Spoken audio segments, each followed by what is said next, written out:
Zipo sababu za wewe kuanza na maombi kwa sababu upo kwenye ulimwengu huu. Hapo zamani za kale kuna watu wao wanapenda sana visa, na mimi ni mmoja wao unaopenda visa na story. Hapo zamani za kale kulikuwa na vita mbinguni, na hiyo vita ilihusisha pande mbili. Kulikuwa na Ibilisi pamoja na upande wa Mungu.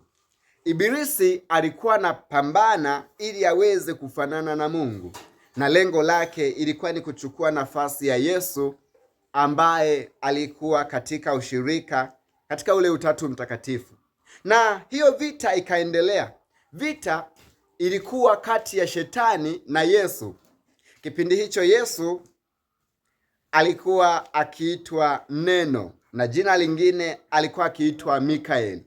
Sasa vita ikapiganwa. Sikiliza kwenye kitabu cha Ufunuo sura ya 12, tuanzie mstari ule wa 7. Maandiko yanasema, kitabu cha Ufunuo sura ya 12 mstari wa 7 anasema, kulikuwa na vita mbinguni, Mikaeli na malaika zake wakapigana na yule joka, na yule joka naye akapigana nao pamoja na malaika zake.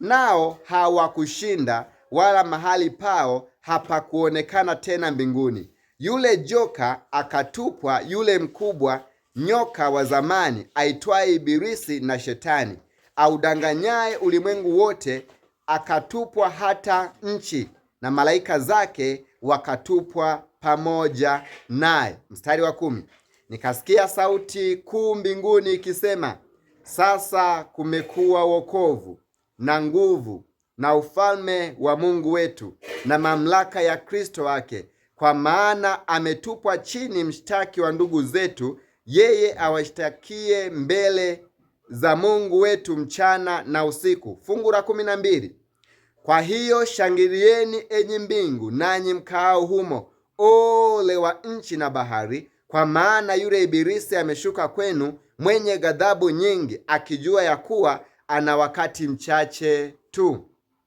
Mpendwa unayenitazama, unapoamka omba. Kwa nini? Vita vilipopiganwa mbinguni kati ya Shetani na Yesu, Shetani alishindwa, na katika udanganyifu wake alikuwa amedanganya theluthi ya malaika.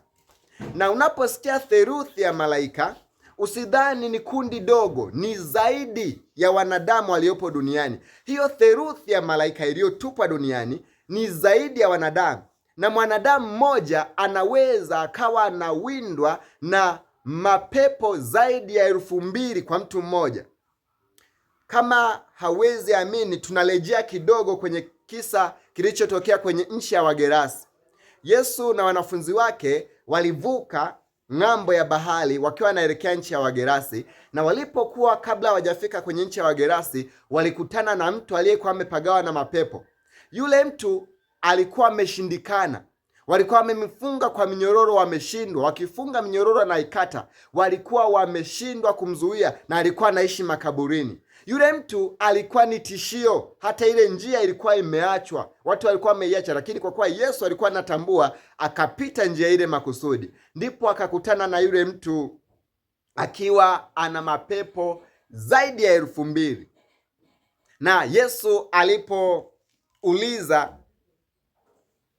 mwanzo, yale mapepo alijitambulisha kama mmoja, lakini alivyoendelea kuuliza yakajitambulisha kwamba ni jeshi ambalo lilikuwa ndani yake.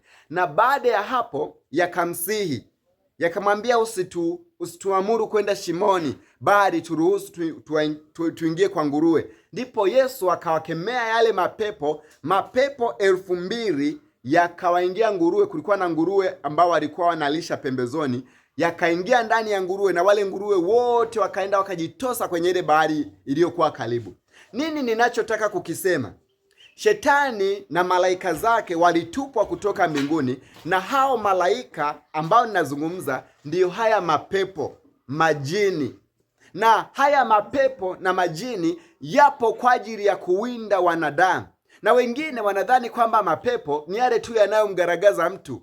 Kuna pepo la uzinzi, kuna pepo la uongo, kuna pepo la usingizi, kuna pepo la uvivu, kuna mapepo mengi, na kwenye kampuni yao walitengeneza. Mwanadamu mmoja anaweza kuwa anafuatiwa na mapepo zaidi ya 2,000, na hayo mapepo lengo kubwa ni kudhoofisha akili ya mwanadamu kumwelekea Mungu na kumwelekea Shetani, kudhoofisha akili ya mwanadamu kuelekea mambo matakatifu na kuelekea mambo ya anasa ya dunia. Kwa hiyo kwenye kila pande, kila sehemu yapo mapepo ambayo yanakuinda. Kuna mapepo ambayo yapo maalum kwa ajili ya kutengeneza magonjwa. Kuna mapepo maalum kwa ajili ya kukudanganya wewe usimjue Mungu. Kuna mapepo ambayo yapo kwa ajili ya kutengeneza mafundisho ya uongo. Ndio maana hata leo naona kuna manabii wa uongo na wanatenda maajabu, naweza wakadhani kweli ni Mungu, lakini ni mapepo yameandaliwa.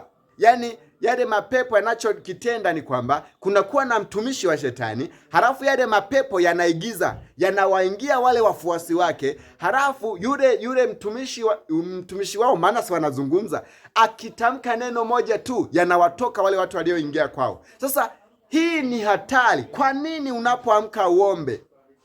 Ni kwa sababu mbele yako kuna mapepo ya namna nyingi ambayo yameandaliwa kwa ajili ya kukudanganya. Kuna mapepo ya namna nyingi ambayo yameandaliwa kukudhuru wewe. Kuna mapepo mengi ambayo yameandaliwa kwa ajili ya kukufanya wewe upoteze kusudi la wewe kuwepo duniani.